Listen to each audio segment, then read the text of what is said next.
Welcome to Cook with Joy. I'm Joy Kelly, and this is my YouTube cooking show, and it's my favorite cooking show. It's my favorite cooking show too. Is it? Do you watch any cooking shows? This one, over and over again. I do watch cooking shows, and I really do love my cooking show a lot. I like it because I like the variety of recipes that I provide that are plant-based and gluten-free, that are pretty simple, pretty fun, and usually people like them. This season we've been focusing on recipes that other people have given to me, and we've done some easy recipes and we've done some more complex recipes. Today, we're probably going to do the easiest recipe that I've ever done in my life. Is that all the ingredients right there? This is it. Do you know what this is? It's a yellow watermelon. It's a spaghetti squash. And we talk a lot about eating gluten-free, and I've made some recipes with gluten-free flour and gluten-free pasta, but this is the original gluten-free pasta. What we're going to do is we're going to turn this seemingly innocent-looking squash into spaghetti. And I know there's lots of spiralizers out there and lots of things that you can do, but this is the original thing that you can do to avoid using pasta. So all we're going to do is cut it in half. Just need to have, oh, I'm not that good at this. So the hardest part of this is cutting it, obviously. And you cut it this long way, Derek. You did an amazing job. I know, that I am quickly. amazing. So how did you do that by yourself? So I had a little help. You cut it the long way because what's going to happen is you're going to make long spaghetti noodles. This is what they call spaghetti squash poop. And we're going to take all of this out. Who calls it that? That's what they call it. If you look online, that's what they call it. So I'm going to get a spoon and scrape it out of here. And you know, if I wanted to be really industrious, I could save these seeds, toast them, put some salt and maybe garlic on them, and they would be delicious. Like pepitas. Yeah, kind of like pepitas. Yep, exactly like pepitas. I've never done that with spaghetti squash seeds. Spaghetti squash is super high in fiber.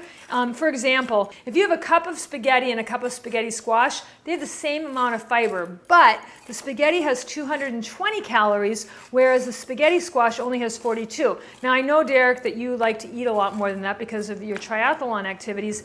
But for most people, they're looking to feel full without having to eat a lot of calories. That's definitely the category that I'm in. So spaghetti squash can really do that for you. Plus, it's high in vitamin K, it's high in manganese, it's high in a lot of antioxidants that you wouldn't get if you were just eating spaghetti. Also, the carbohydrate content is only 10 grams per cup as opposed to 42 grams per cup of spaghetti. So I'm always looking to get fiber without necessarily getting tons of carbohydrates. I can't believe you knew all that off the top of your head. I know, I'm amazing. I'm a walking encyclopedia. One thing I want to point out is that even as I'm scraping out the poop of the spaghetti squash, you can see how it starts to turn into the spaghetti, and that's what's going to happen as we bake it.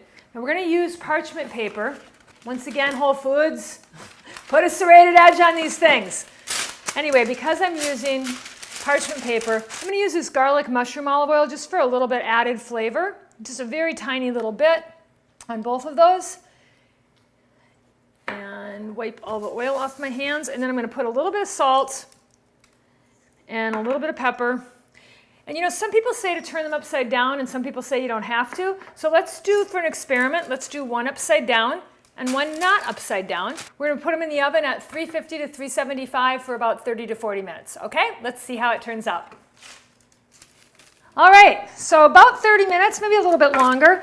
And I did one upside down and I did one upright. And I think just from looking at it, I think I like the way that the non-upside down one is because it kept the oil in it. I think it's a little bit more tender, if you can see that.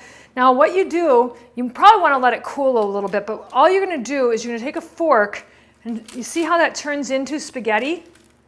It's just like spaghetti. It is just like spaghetti. Now if you let it go too long, it's going to get mushy.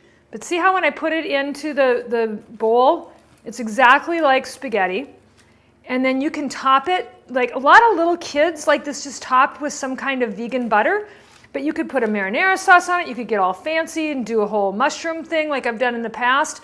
But it's really I would actually probably eat a whole half one of these in one sitting if I was going to have this as an entree. You could have this with a salad on the side. This would be a great little side dish if you wanted it to be, or it could be a main entree. It's already got the salt and pepper on it, but I'd probably put a little bit more. And once again, if you wanted to use a plant-based butter, I'm really liking this Miyoko's butter. I love her cheeses, and so I'm looking forward to that. You could use something like a Parma, and kids would probably like it just like that. Or you could top it with your favorite marinara. This is arrabbiata sauce, and I could eat this on anything, but let's just have a little bite. Derek, I think you're gonna like this. This is really good. Where's my bowl? I'll let you have the rest of mine. So there you have it, really, really simple. If you are coming home and you're thinking about a dish to make for your family, you're overwhelmed, just have some butternut squash, some spaghetti squashes on hand, cut them in half, throw them in the oven while you wind down and do whatever else you have to do. Super, super easy dish to make. And that's what we always strive to do here on Cook with Joy, is give you something that's really healthy, but delicious and simple. So tune in next week for our next episode of Cook with Joy, and I hope that this soon becomes your family's favorite cooking show. Have a great week.